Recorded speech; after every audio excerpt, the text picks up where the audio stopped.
나는 하나님 앞에 작은 아이랍니다. 그러나 나는 나아만을 엘리사에게 이끈 작은 계집종이 되고 싶습니다.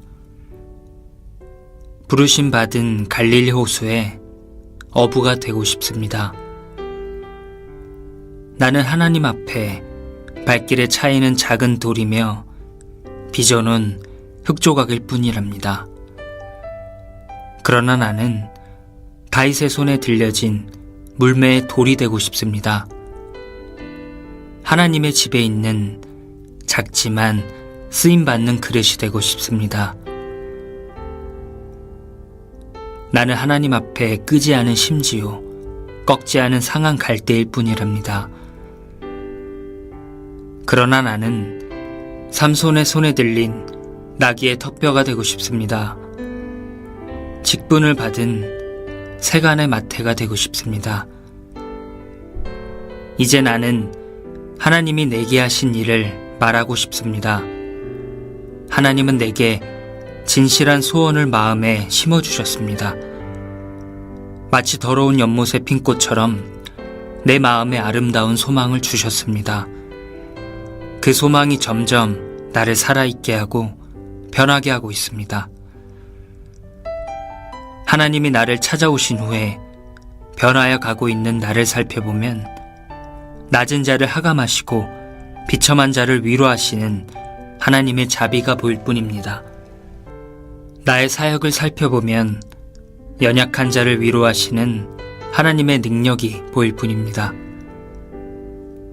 이렇듯 미천한 자가 주님의 몸된 교회에서 살아 움직이고 있음은 하나님의 놀라운 은혜로 인한 것입니다.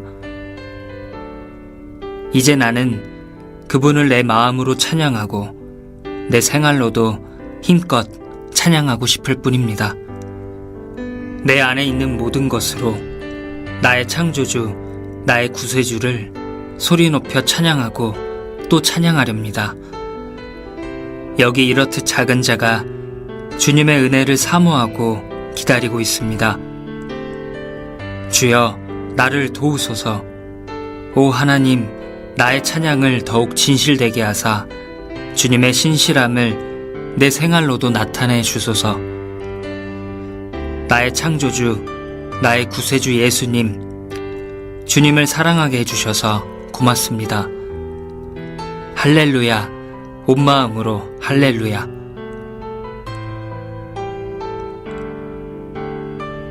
서도소 목사님의 단상, 소원, 고백, 그리고 찬양이었습니다.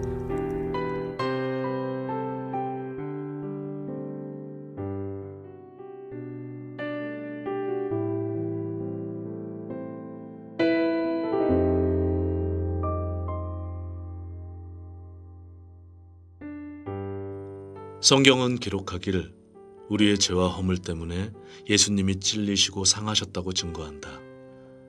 한 사람이 꿈을 꾸었다. 예수님이 처참하게 십자가에 못 박히는 그 장소에 자신이 서 있는 꿈이었다. 그는 구경꾼 중의 하나로 그 순환의 현장에 서 있었다. 포악한 로마 병정이 쇠망치를 들어 예수님의 손에 못을 박고 있었다. 피가 솟아나며 애써 고통을 참고 계셨으나 그 고통으로 인해 예수님의 몸이 격렬하게 몸부림쳐지고 있었다. 그런데 그 순간 그 로마 병정이 서 있는 자신을 향해 얼굴을 돌렸다. 그는 로마 병정의 얼굴을 보고 소스라치게 놀라 잠이 깨었다. 그리고 다시 잠이 들 수가 없어서 긴 밤을 눈물로 새웠다. 왜냐하면 그 로마 병사의 얼굴이 바로 자기 자신의 얼굴이었던 것이다. 우리의 죄가 그분을 십자가에 못 박게 했다는 사실을 기억하자. 잊지 말자. 우리의 죄가 그를 찔렀다. 우리가 죄를 짓는 순간마다 그분의 몸에 못을 박는 것과 같고 유혹에 흔들릴 때 그분의 얼굴에 침을 뱉는 것과 같다. 특별히 범죄 유혹에 끈질기게 달라붙을 때 우리의 죄가 그 순간 그분께 펀치를 날리고 있음을 기억하자. 우리의 죄와 예수님의 순환을 직접 연결시켜 생각할 때마다 우린 죄의 유혹에 대한 저항력과 극복력을 갖게 된다. 이제 그분을 못 박던 쇠망치를 내려놓듯이 모든 죄를 그분 앞에 내려놓으라.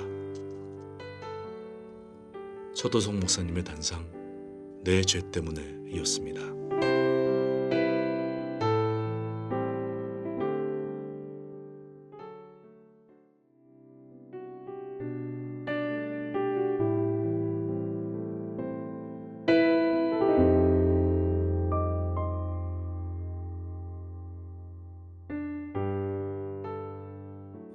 시몬과 및 그와 함께 있는 자들이 예수의 뒤를 따라가 만나서 가로되 모든 사람이 주를 찾나이다. 이르시되 우리가 다른 가까운 마을들로 가자. 거기서도 전도하리니 내가 이를 위하여 왔노라 하시고. 마가복음 1장 36절로 38절 말씀. 예수님은 자신을 따르는 수많은 무리를 뒤로하고 또 다른 마을로 발길을 향하셨다. 예수님은 사랑받을 곳에 계시지 않고 사랑을 베풀 곳으로 가셨다. 마찬가지로 우리 주변에 있는 분들 중에는 우리를 좋아하고 인정해주고 사랑을 주는 사람들도 있고 아직 교제에 확실하게 붙어있지 못하며 겉돌거나 복음에 대한 무관심과 오해로 그리스도 밖에 있는 사람들도 있다. 이들 중에 우린 누구와 함께하며 누구를 위한 일을 할 것인가? 우리는 자신을 인정해주고 사랑해주는 사람들 속에 둘러싸여 이미 이루어 놓은 일과 호기적인 사람으로 만족하며 지낼 위험이 있다. 그때 예수님을 생각하자. 그분은 늘 하나님을 위한 새로운 일과 또 다른 이뤄진 영혼들을 향해 나아가셨다. 현재의 인간관계와 지나간 일에 대한 안주가 혹 우리의 신앙을 병들게 하고 있지 않은가 자신을 점검하자. 사랑을 받을 수 있는 곳을 두고 사랑을 줄 수 있는 곳으로 그곳의 사람들에게 복음을 들고 나가자. 서도성 목사님의 단상, 세일을 찾아서 가자 였습니다.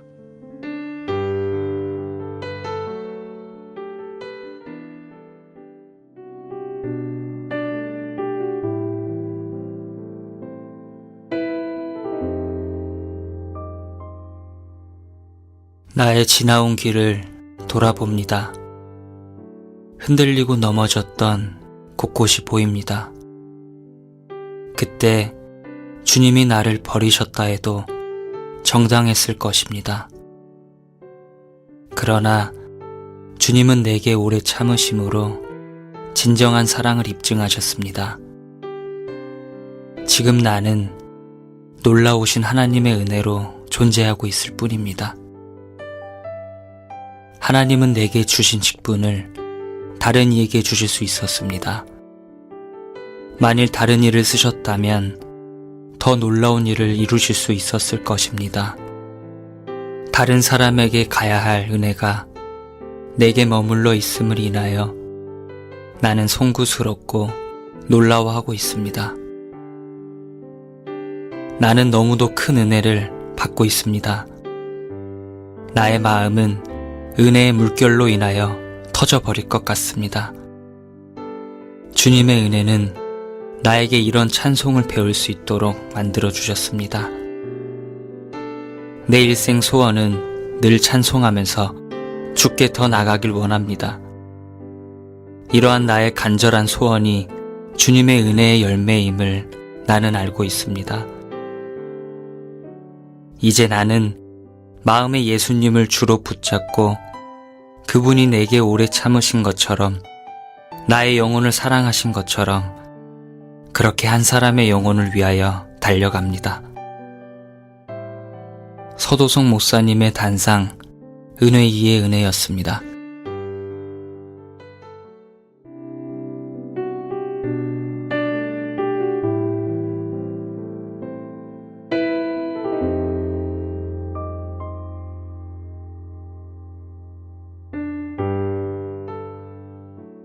폭력과 위협으로 혹은 뿌리치기 어려운 큰 돈으로 상대방에게 어떤 일을 시킬 수는 있다.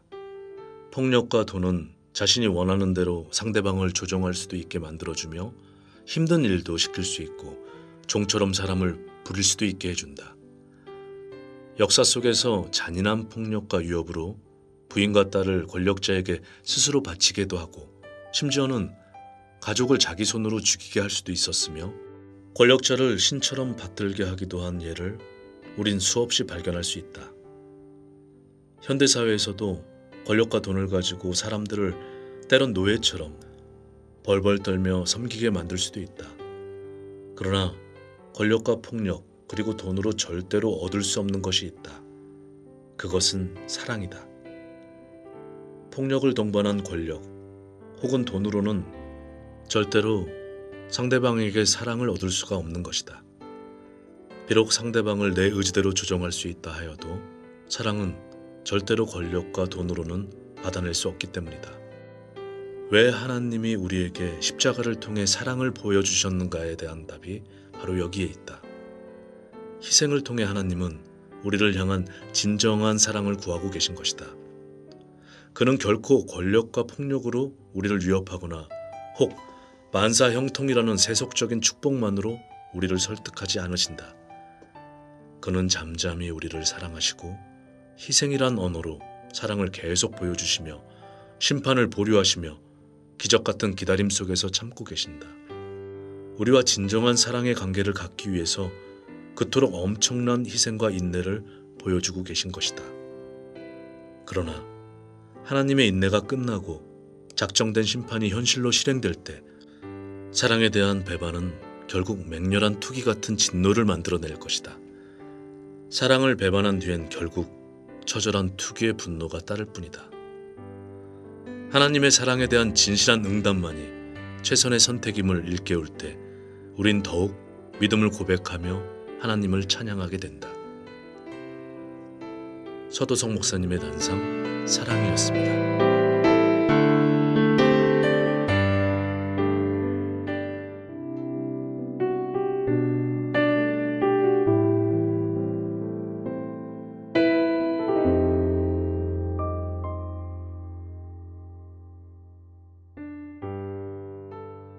인간관계에 대한 첫 번째 계명은 내 부모를 공경하라입니다.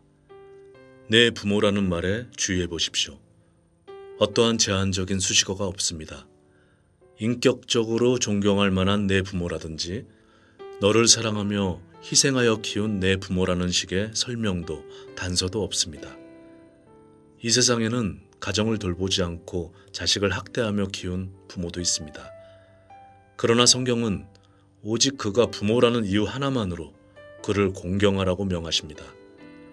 우리 주변에 그리스도인이라 하는 사람들도 어린 시절 부모의 학대와 차별에 대한 기억으로 부모를 원망하며 저버리기까지 하는 경우가 있습니다. 그러나 성경은 내 부모를 공경하라고 하며 어떠한 제한적인 조건을 달지 않습니다. 당신의 부모를 공경하는 데에는 아무런 이유나 조건을 달지 마십시오. 단지 나의 부모라는 것만으로도 그는 공경의 대상입니다. 그리고 내 부모를 공경하라는 계명은 하나님의 축복이 붙어있는 약속입니다. 이를 행함으로써 영과 육의 풍성한 은혜를 받게 될 것입니다. 내 부모를 공경하라. 그리하면 너의 하나님 나 여호와가 내게 준 땅에서 내 생명이 길리라. 출애굽기 20장 12절 말씀. 자녀들아 너희 부모를 주 안에서 순종하라. 이것이 옳으니라. 내 아버지와 어머니를 공경하라. 이것이 약속이 있는 첫 계명이니 이는 네가 잘되고 땅에서 장수하리라. 에베소서 6장 1절로 3절 말씀. 서도성 목사님의 단상 내 부모를 공경하라 였습니다.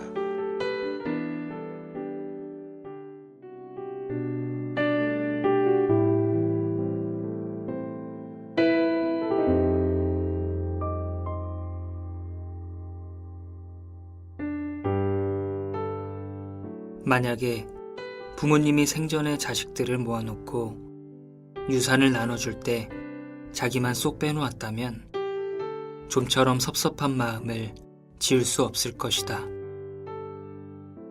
심지어는 돌아가신 이후에도 부모에 대한 원망과 분노를 갖게 될 것이다.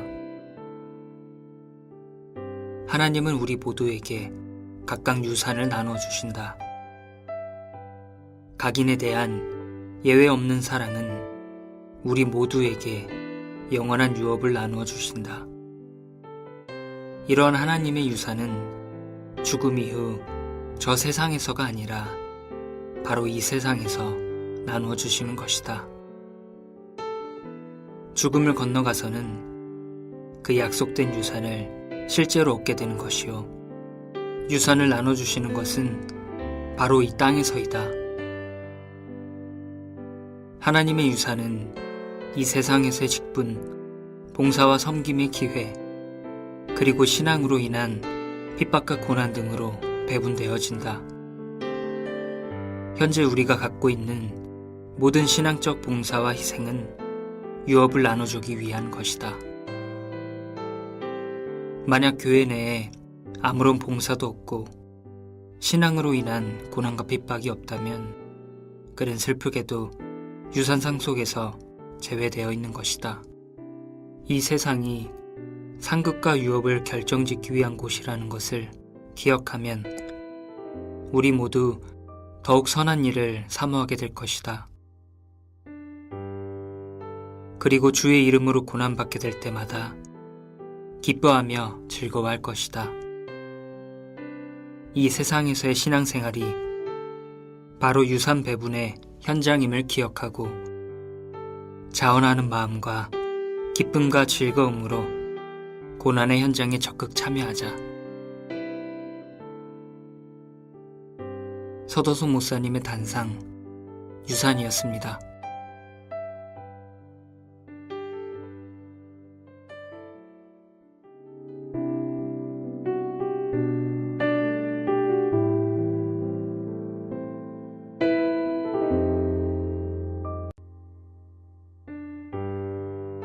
성경을 볼 때마다 나를 구원하신 주님께서 얼마나 신실하시며 변치 않는 사랑으로 나를 받아주시는지 더욱 깨닫게 된다. 그 말씀의 증거로 예수님이 나를 버리실까 두려워하는 마음은 안개처럼 사라졌다.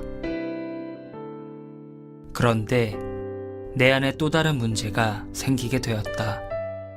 그것은 내 자신 편에 속한 문제였다.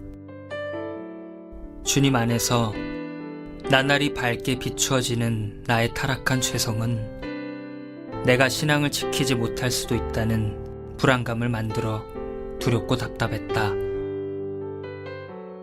내가 가룟 유다처럼 배도의 길을 가게 된다면 차라리 그 전에 나를 데려가시리라는 기도까지 했다.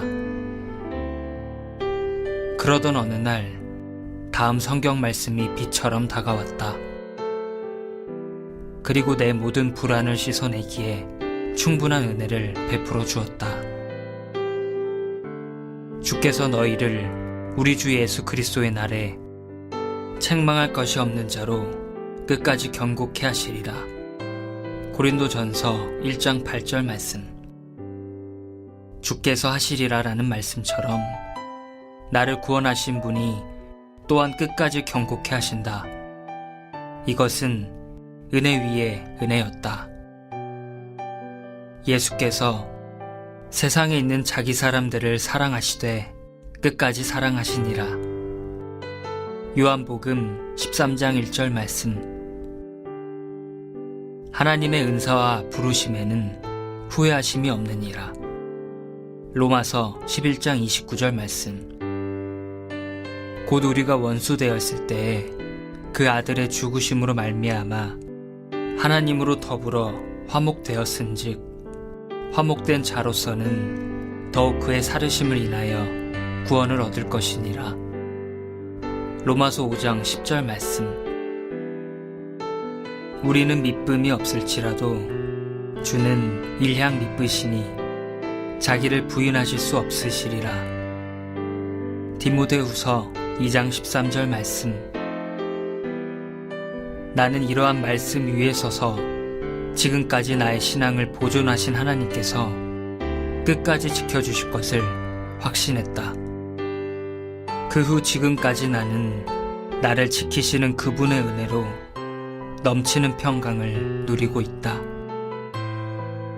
서도순 목사님의 단상, 끝까지 지키시는 주님이었습니다.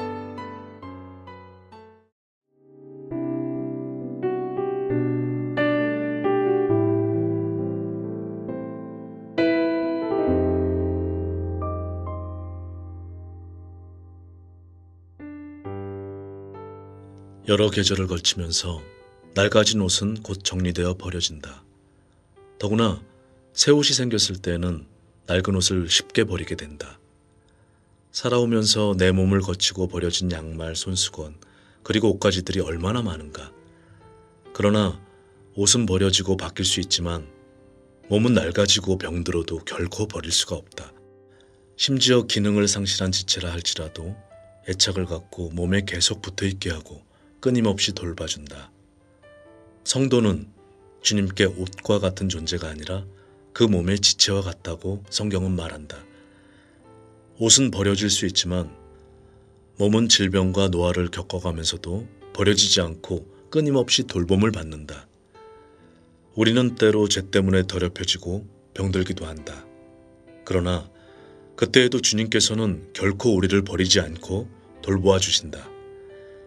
자신의 피로 사서 그 지체가 되게 하셨기에 우리를 결코 버리지 않으신다. 그러나 아무리 교회 사역에 귀하게 쓰였던 재능이 있는 사람일지라도 참으로 거듭난 경험이 없다면 언젠간 낡아진 의복처럼 버려지게 될 것이다. 가룟 유다는 주님께 몸이 아닌 옷과 같은 존재였기에 결국 더럽혀졌을 때 버려졌다.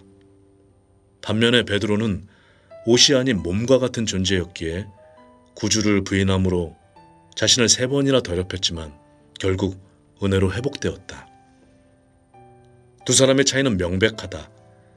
주님과의 관계가 가롯 유다의 경우에는 악했지만 베드로는 단지 약했던 것이었다. 베드로의 연약함은 예수님을 3번이나 부인하게 만들었다.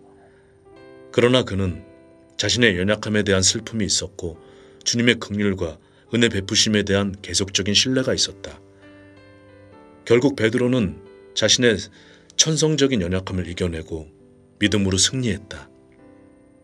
우리는 혹 치열한 믿음의 싸움에서 베드로처럼 처절하게 패배할지라도 그 자리에서 다시 일어나 구주를 향하여 나가야 한다.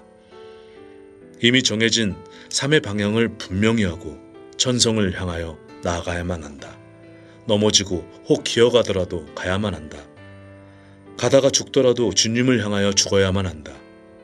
이러한 분명한 삶의 방향성이 우리를 옷이 아닌 버려질 수 없는 몸이 되게 하는 것이다. 서도성 목사님의 단상, 옷과 몸이었습니다.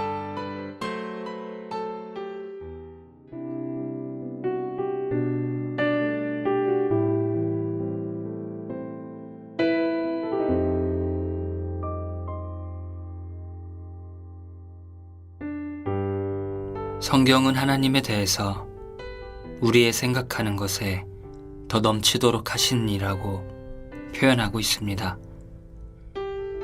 우리는 단지 생각만 했을 뿐이지만 하나님은 그 작은 시작을 축복하셔서 풍성한 결실로 연결해 주십니다.